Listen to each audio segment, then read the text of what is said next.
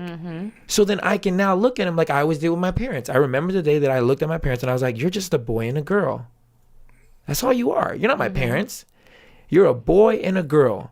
You're upset because he screams louder than you. You wish you could scream louder than him, but you can't. So then what do? You scream at me because I'm a kid and I can't scream louder than you.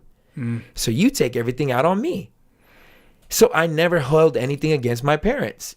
Even though my mom would call me the worst nicknames or my dad was abusive, I didn't hold it against them. Why? Because I knew my dad was from the streets since he was 14 years old. His dad was the streets. And what happens in the streets? It's kill or be killed.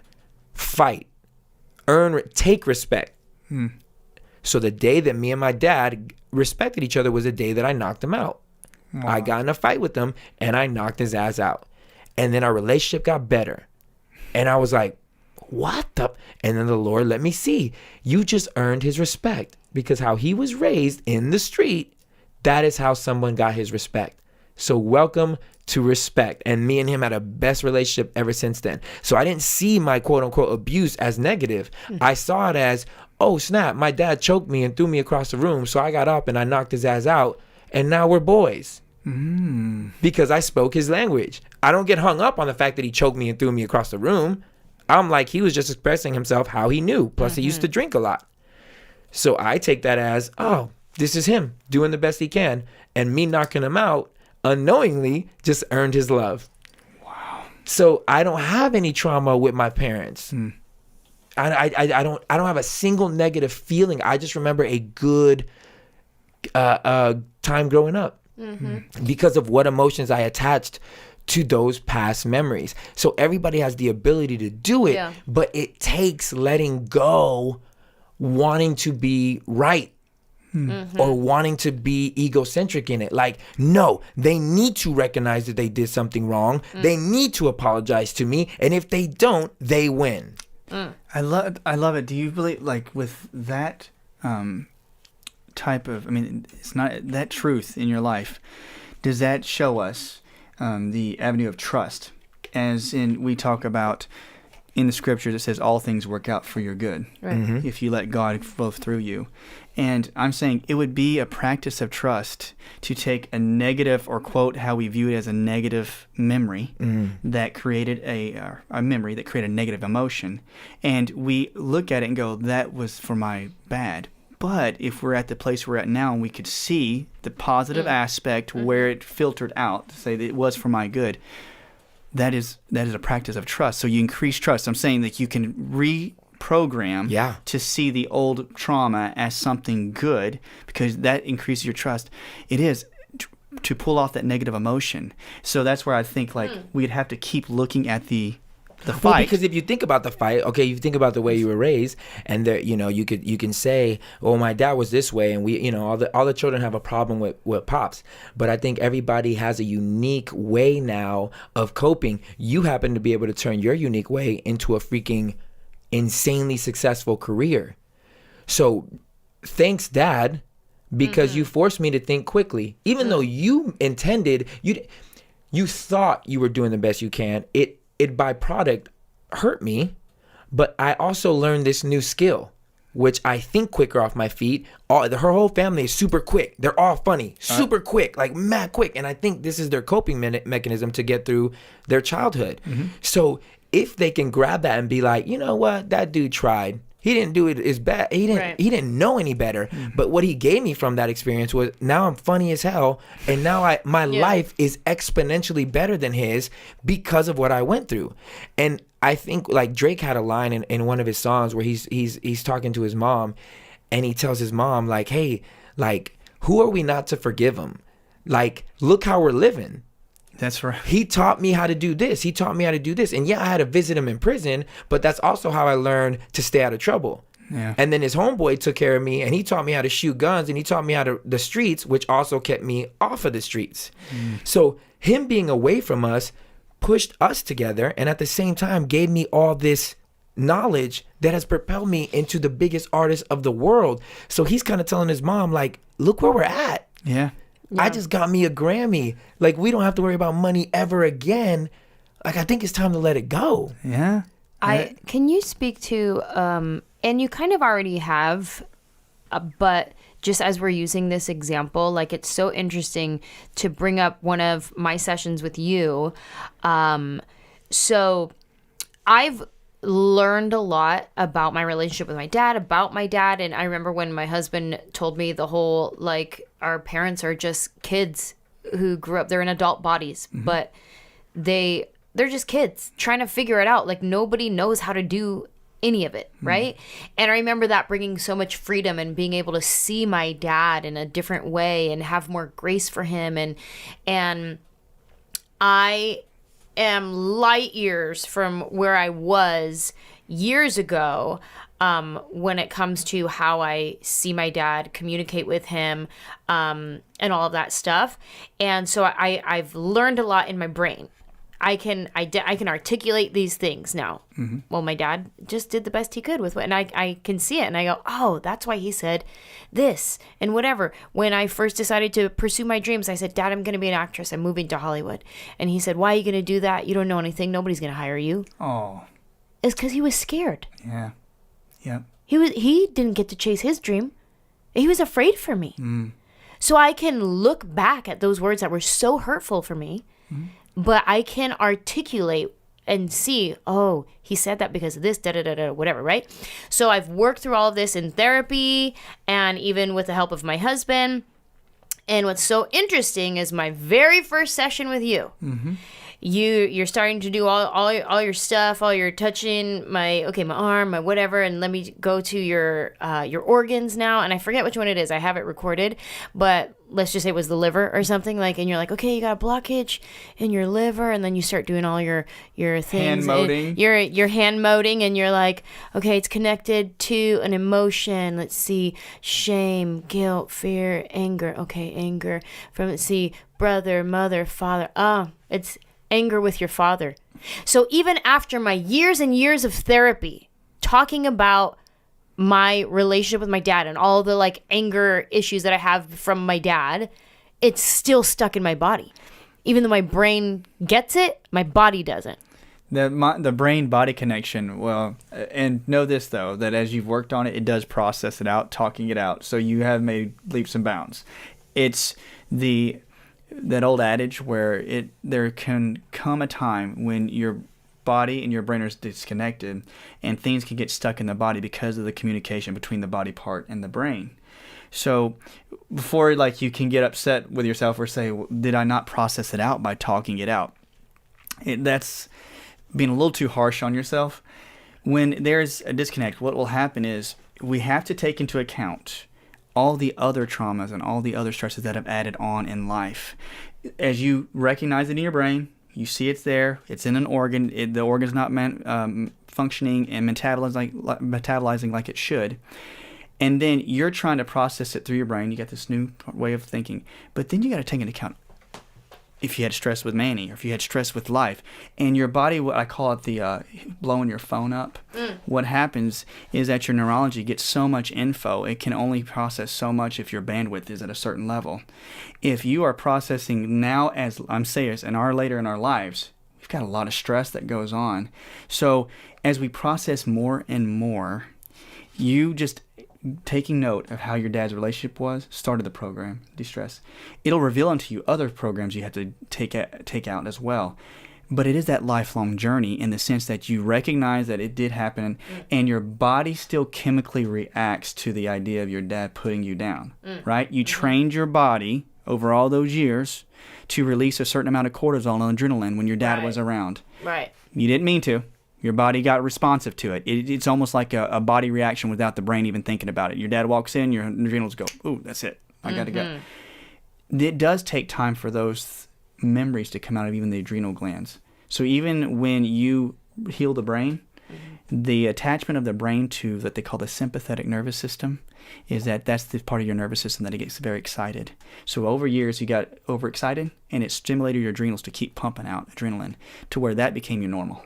Overexcited, overworked, fight or flight all the time. That's your normal now, and you live at that. You start to take recognition of your dad, what he did to you, right? You start to calm it out of that organ, and you're saying, that's good. But there's still a link to your sympathetic nervous system. And so you still have that, but you have all the other stresses. As you eliminate, it's a little bit of a lifelong journey, but you keep recognizing, keep repeating the mantra. It'll go away. I found it because there's maybe small traces of it, but it put a huge impression, a dent in your neurology. It really did. And so it doesn't mean that you didn't forgive him. It doesn't mean you didn't work on it. There's still a body reaction in some fashion there. I think I could also apply that to my situation with the guy that I dated before that we recently were talking about. Why does he still trigger me? And I'm like, I've talked about him in therapy too, that guy. And if somebody were to bring up his name, I still go, ugh. Or if somebody tries to manipulate me with their words, I think about that guy. And I say, like, I learned my biggest lessons from him. I learned what it was like to be manipulated, what it was like to feel like you could never measure up, you could never be good enough, and all of those things. So I'm like, okay, I'm grateful that I learned those lessons. But why does this person still, if somebody brings him up, it's a trigger?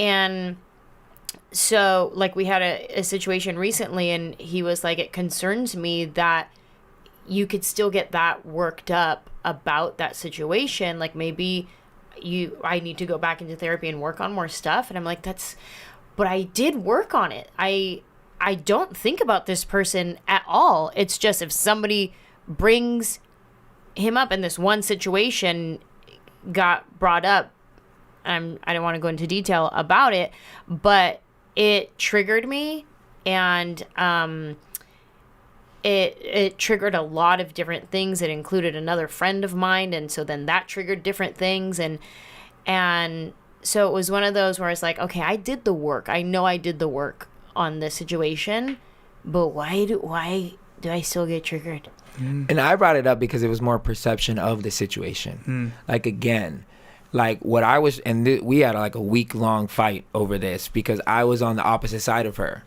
I thought very differently. I was like, oh, you're just feeling this way because of this. Like, if you step back out of the situation and you really see it for what it is, again, dissect the people in the situation. This person over here, not trying to hurt you. This person is going through their own life. They're dealing with a lot. You're not the forefront of their mind. You have to be able to understand that, appreciate that, and empathize. When you take it that personal, what you are saying is you feel like you should have been a top priority in their life without doing the work to be a top priority in their life. Now, you can demand that from me because we're doing life together every day. You're showing up at home, you're coming back, we're building, we're traveling, we're loving, we're intimate. Every day we're building this thing. So you have that right to have that expectation of me. But a friend that you don't even go see, except every like couple months you make time, like, you should not have that expectation of this person. It's not realistic. It's not healthy. You know, let that person work it out. And I promise you, they'll come to their senses. They just have to work it out on their own. So it was tough trying to get her to understand that these people aren't trying to hurt you, and you don't need to feel this way. Like, you really don't. Like, let people work out their situations, because it's really rarely about you. Yeah. Unless you're talking with the person that's about you, like me. It should always be about you with me. With other people, their lives will take priority over us. Yeah. And that's something I learned with my old group. I'm like, no matter what happens, people are going to choose themselves over me because it's self-preservation when it goes back to it. Off the air, I'll fill you in on the rest of the story. Oh, yeah. I do want us to take into consideration, like, whenever a situation would trigger you, not to like give excuses about anything. Like when you say, did I process this out? I thought it was gone. I think that it takes me back to when we talk about how an organ in perception, organs store different types of emotions, they say. And the reason they do this, let's do a little backtrack. I would say like they call it an enteric nervous system. So your brain may process out, I talked it out in my brain, but like let's say your heart develops before your brain. And they say like your heart and your digestive system all have their own nervous system within them. If somebody is in your life and they really hurt you, then they keep imprinting that pain and that trauma on you. Your brain can perceive it, but a lot of times the organ can feel that stress that they put on, and that's why triggers can stay around when you've already processed it through your brain, the enteric nervous system. So let's say my heart feels a vibration from Manny or something. He says something to me over the years, and that's why they say that the heart, through research, the heart feels before the brain will perceive it. So your heart has its own nervous system connected to your adrenal glands, and it can initiate a nervous system or an anxiety attack or something without your brain actually having to receive the info. So you think, I did the work. You did. It's just that type of trauma was stored in certain organs that trigger your adrenal glands. And when you have that impression all through certain periods of time, yes, that trauma changes your perception, your belief changes, and just you trying to sit down and visualize. I do this. I ask my patients whenever, what do I need to do? What am I doing wrong? I will have a patient sit down and just close their eyes like they're meditating. And you hear how southern that was? Meditating. Meditating. And then when I say, think of that person, and I say, find the area of your body where it goes. Feel where the nervous system impression goes. And a lot of times you'll feel it in the heart. And it has a lot to do with your 9 personality. And I'll say why. If you feel that, I say, don't be afraid to allow that energy to flow right there, because it's going to pull up a lot of memory. It hurts. Like you'll feel it physically hurt because it's going to start making you feel anxious. But you got to let it flow and work through it. Like you literally got to let it sit and mull. So don't try to do anything with it. Let the nervous system and energy go right to this area. And I think it would be hard for you, like you being a 9, is because you consider the inner relationship of everybody involved, like this person did this or this person, whereas his personality is like they perceived it a whole different way than you did. You know, that because I say it as me, that's how I am. I perceive like if Manny looked at my life, he's like, Motley, you are doing it wrong. I'm surely like, because I'll sit there and I will try to process old emotions, and I go, this person hurt me this way, and this person, and I think of all the interrelationships. I'm like, no, this is how you perceive reality, you yourself, like, right? And then when I start taking responsibility, that's how I feel for my thoughts, and allow the chi to go to the area, it has changed my thoughts about other people. I'm like, they are acting out of their perception of reality. And then this is what I tell myself, you're trying to take responsibility how they perceive reality. You cannot do that. I was like, you don't have the battery power. Right. I was like, I'm asking Jesus to carry me. You know, I can't carry, like, it's hard for me to carry. And the only people you really need to carry is your husband and wife. So hopefully that didn't go too far. But no, that's exactly, that's why I'm like, I don't reserve any energy for people outside of like my inner circle and people that I genuinely care about, that I'm willing to reserve some battery power for them. Like I want to be so envious that you can do that. I mean, I try my best, guys. I really don't you like I'm almost 40 years old though. This took a lot of like a lot, and you know what? A lot of it had to be honest with myself, because I stored a lot when I used to think the world revolved around me. Like people needed to keep me important in their life or keep me in the forefront of their mind. Like I would go on tour and I would come back and I would be offended that people didn't make time to hang out with me, or I'd be offended over this or over that. And I'm like, bruh, the world don't revolve around you. These people have real lives that they're going through, that they're experiencing, that you know nothing about. So if you don't at least open up your heart to have empathy and understand that, hey man, maybe what they're going through is more important than you are, and that's okay, then you're always going to hold a grudge. So now I kind of just walk through life like people will show me who they are. They'll show me if I'm important to them. And if they do, then those are people that I'm going to spend time on and energy on. And I have a small group because that's all I can take.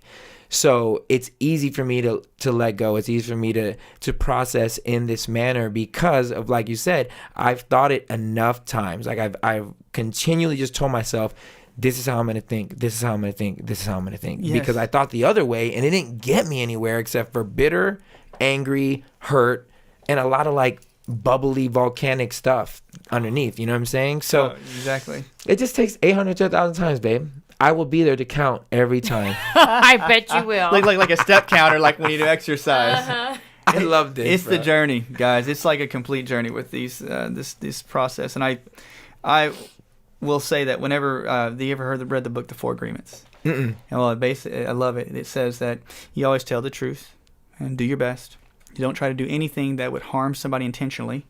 And when you don't take things personally, those are 4 agreements that you make with yourself.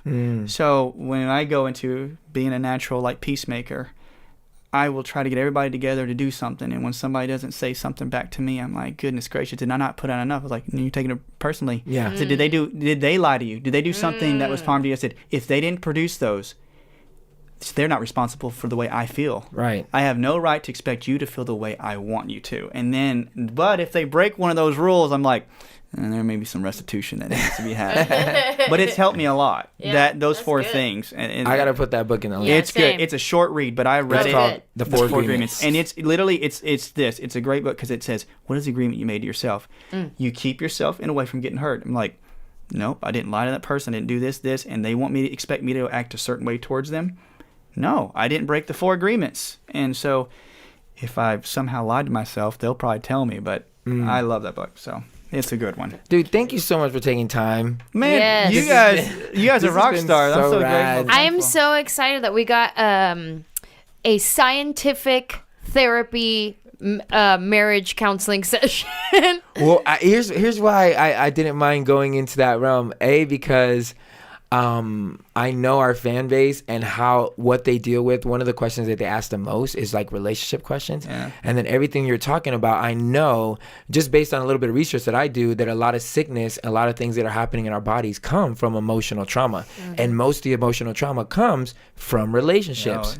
So it's important to tie his science to what I know our fan base is dealing with and even that we deal with. So we can do a whole nother one too, which I'm excited about. But I'm gracious. We're already an hour and a half. Oh, okay. But it went by so fast. I'm like, I love this. Thank you, Dr. Motley. You're amazing. You're a gem. I'm gonna put your Instagram, all your information, how people can get a hold of you and study more of what you're talking about. His Instagram is real fascinating. A lot of freaking like gems and nuggets that he has. What on is there. it really quick? Tell us. Dr. Motley at Dr. Motley. It's all spelled out. DOCTOR Motley. But I really want to say thank you guys. I really enjoy you guys, and you guys are great. And I just feel cooler when I hang out with you guys. They're out from California, and I'm here in Franklin, Tennessee. And it's super cool. Franklin's the LA of Tennessee. That's right. That's Is right. it? Is it really? I don't know. East Nashville would be. East East Nash. Nashville. Yeah. Franklin's, East Nash. Franklin's the Brentwood. That's right. Even though Brentwood could be the Brentwood too. Yeah. Oh, thank All you right. guys so much. Love you, bro. Love and you. Love you everybody guys. who's listening, thank you so much. guys. We appreciate you. Make sure to subscribe, like our channel if you're watching this on YouTube. But if you're on iTunes or Spotify, follow us, subscribe, write a review. We appreciate you guys. Love you so much. We out. Out. When you're by my side, will all time stand still. When you hold my hand, I can tell that it's real. Here we are right here, right now, and I really wanna feel your touch. This is us right here, right now, boo. No, this ain't no virtual love. Yeah, welcome back to the real life. Warm nights and the love is in the air, feeling so right. We're not celebrities, but man, we feel the spotlight. Moon shining on your face, smile so bright. All across the world, we stand beneath this big sky. Mothers, fathers holding their babies so tight. If we could see beyond the screens, we could see that life is more than going viral. We can make it what we like. And I don't need a repost to make me feel nice. I just need to touch your heart to get a real like. Where's the truth in the world that's full of good lies? It's the beauty that I see when I look in your eyes. Be by my side, will all time stand still. Will hold my hand, well I can tell that it's real. Here we are right here, right now, and I really wanna feel your touch. This is us right here, right now, boy. No, this ain't no virtual love. No, this ain't no virtual love. No, this ain't no virtual love. So many things I wanna tell you, I just need the chance. Do I love you more enough to give you romance? put my phone down, ask you if you wanna dance, and I can't help but compliment you when I take a glance. And I love how you don't post it all to gain some fans. The only one you wanna double tap is your man. I ain't a criminal, but can I steal your time and plan a getaway where we can travel to a distant land? Truth is sexier than fiction, so I keep it real. And I'm not virtually in love with you, I'm sun-sealed and delivered. No wonder Stevie could write them songs. The type of love that makes the world wanna sing along. When you're by my side, will all time stand still. When you hold my hand, when I hold it, well, I can tell that